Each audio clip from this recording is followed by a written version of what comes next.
Thank you very much. We are going actually to talk about assessment and optimization and how to optimize the results of the abdominal wall reconstruction. And I really want to thank the organizing committee and Romana for trusting me in this huge effort.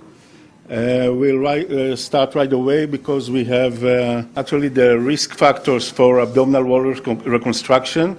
We can categorize them according to whether they are modifiable, partially modifiable, and non-modifiable, and they are patient-dependent and surgeon-dependent and institutional-dependent risk factor also.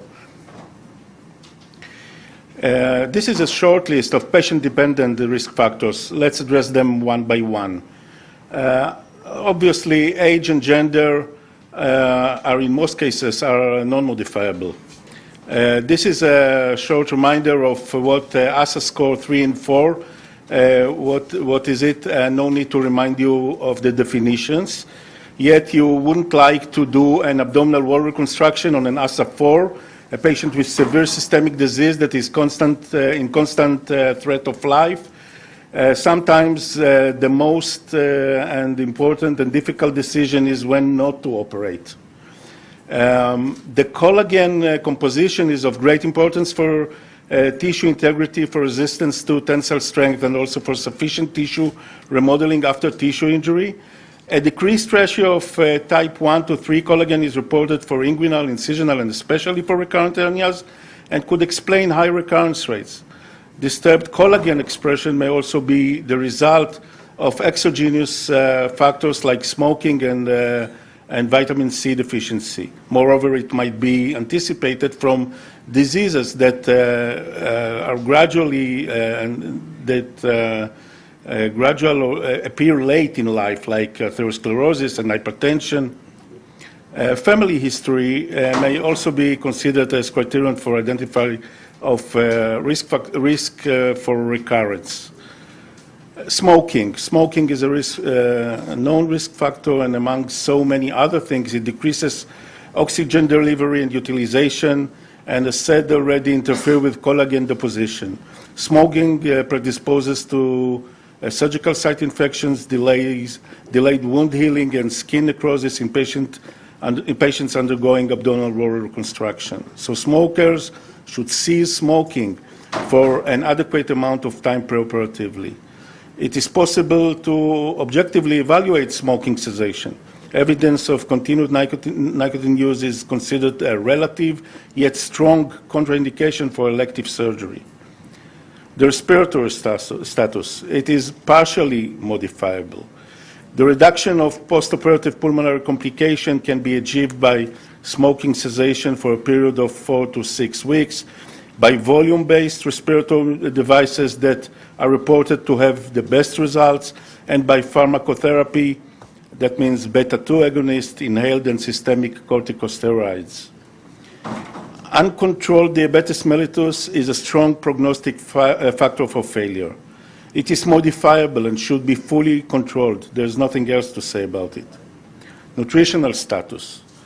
Nutritional status assessment by evaluation of weight loss whenever it is over 10 to 15% within 6 months, or BMI less than 18, and lab results of prealbumin, serum albumin, and iron studies. This is important, and efforts must be made to improve the nutritional status. You can use the prognostic nutritional index, which is designed to indicate the risk of a poor outcome after surgery. The index is based on serum albumin, triceps skin fold thickness, serum transferrin concentration, and delayed hypersensitivity reaction. Here are some practical recommendations in order to optimize the nutritional status. Pre-op fasting should be minimal. Oral pre-op carbohydrates are recommended, and post-op oral nutritional intake should be resumed within hours. Nutritional short courses of preoperative immune modulating formulas containing arginine, omega-3 fatty acid, glutamine, and other nutrients may promote attenuation of the metabolic response to stress, but yet there is no clear recommendation unless the patient is unable to resume oral intake. Patients with severe malnutritional risk and gastrointestinal dysfunction may benefit from a short course of 7 to 14 days of preoperative nutritional therapy, preferably enteral, but these, of course, are poor candidates for abdominal wall reconstruction to begin with. Obesity.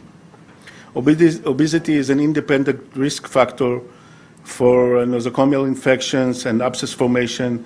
It is a risk factor for the requirement of blood transfusions and a strong predictor of cardiac and pulmonary morbidity from atelectasis, pneumonia, preoperative myocardial infarction, and shock.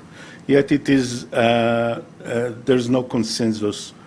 For example, Nelson et al. In 2014 conclude that obesity itself does not appear to increase the odds of preoperative morbidity. Giordano et al. In 2017 conclude that hernia recurrence rates do not appear to be affected by obesity on long-term follow-up in abdominal wall reconstruction. And actually, bariatric surgeons ask themselves, should abdominal wall reconstruction be performed prior to bariatric procedure or simultaneously? But we ask, should candidates for abdominal wall reconstruction undergo a bariatric procedure prior to this reconstruction? Although the presence of intra-abdominal mesh, adhesions, and loss of domain have been considered relative contraindication for bariatric surgery, a growing number of studies have shown that some bariatric procedures may be performed safely under some of these conditions, reducing overall morbidity and improving the results.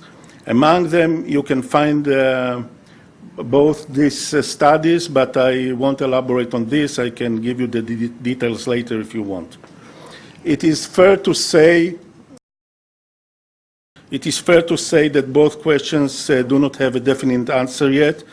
The option of staged approach with bariatric procedure performed prior to abdominal wall reconstruction should be kept in mind and weighed against the specific parameters of the patient and the abdominal cavity and the hernia itself. Bariatric procedure is not the only possibility. Rosen et al. Recommends the utilization of a protein-sparing modified test plus collaboration with a medical weight loss specialist as a valuable resource for guiding weight loss prior to abdominal wall reconstruction. Previous abdominal operations, close attention should be given to these. Thorough medical history and the presence of surgical scars will lend insight into possible significant bowel adhesions and risk of skin necrosis, and plan our strategy accordingly. The presence of surgical site infections confront us with a huge problem and a few questions. Extensive site infection and open contaminated fields may require a staged approach, and the widespread use of biological implants, is it justified? You can see here, have a look at the recommendations of the ventral hernia working group for each grade of hernia. For instance, grade 2, no wound contamination or infection, but the recommendation is bioprosthetic mesh favored over synthetic mesh. Grade 3, bioprosthetic mesh indicated. Grade 4, absolute contraindication for synthetic mesh. Here is the result of a recently published European Biomesh Study Working Group that reviewed the question, what is the evidence for the use of biologic or biosynthetic meshes in abdominal wall reconstruction? They summarized 114 studies and reached a consensus. This is the consensus, surprisingly. The routine use of biologic and biosynthetic meshes cannot be recommended. There is no standard definition for the term loss of domain. It refers to a clinical situation when most of the viscera is outside of the abdominal cavity, more outside than inside. The abdominal cavity is unable to fully accommodate the abdominal contents within its fascial boundaries, and closure of the fascia is either impossible or can lead to higher intra-abdominal pressure and fascial dehiscence and abdominal compartment syndrome. Loss of domain should be evaluated clinically and measured by volumetric studies on CT imaging. Always raises the choice either bridging or closure. We should always keep in mind that closure better restores the native abdominal anatomy and maintains abdominal wall physiology. This understanding is the revolution that brought this issue of hernia specialist be a real issue, and this is, in my opinion, this understanding is the reason that we are here. Possible strategies to increase the abdominal cavity volume. Preoperative tissue expansion, interposed between the external oblique and the internal oblique muscle layers. You can see some example here. The Whitman's patch, a temporary device to help facilitate fascial closure. It consists of two Velcro patches that can be progressively advanced to facilitate the abdominal wall closure. And this is another, I found really very many examples in the literature. Another example for use as an expander system. Progressive preoperative pneumoperitoneum may be achieved by placing a catheter intraperitoneal with a port in the subcutaneous position. Ambient air can be injected every few days rather than choosing an exact amount of air to inject. It has been suggested that insufflations be performed until the patient complains of some mild discomfort. The pneumoperitoneum does not decrease the size of the hernia defect, but can provide additional intraperitoneal space at time of definitive repair, and thus provide a relative test for the patient's pulmonary reserves. This is how it looks on pre and post CT images. You'll have an option later to elaborate on this. Another method to adjust the domain to the hernia content is chemical component paralysis using botulinum toxin. Preoperative administration of botulinum toxin A increases muscle length, reducing hernia width, and may facilitate primary fascial closure. Optimal administration is at least 2 weeks before repair. I have here a short description of a case that demonstrates a very intensive combination of these methods. 33-year-old male farmer, asthmatic, BMI 44. His post-right hemicolectomy for a large sessile villous adenoma with high-grade dysplasia many years ago with symptomatic ventral hernia, 13 centimeters in diameter with obviously loss of domain. The patient underwent a sleeve gastrectomy almost a year ago. 11 months later, the BMI was 37, and then we did the preoperative botulinum toxin, and then followed by 2 weeks of preoperative progressive pneumoperitoneum, and the operation took place 8 weeks ago. We did an open bilateral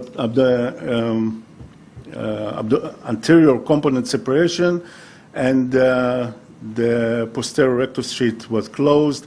Linea alba was reconstructed over a retromuscular mesh, and actually the results now 8 weeks later are very good.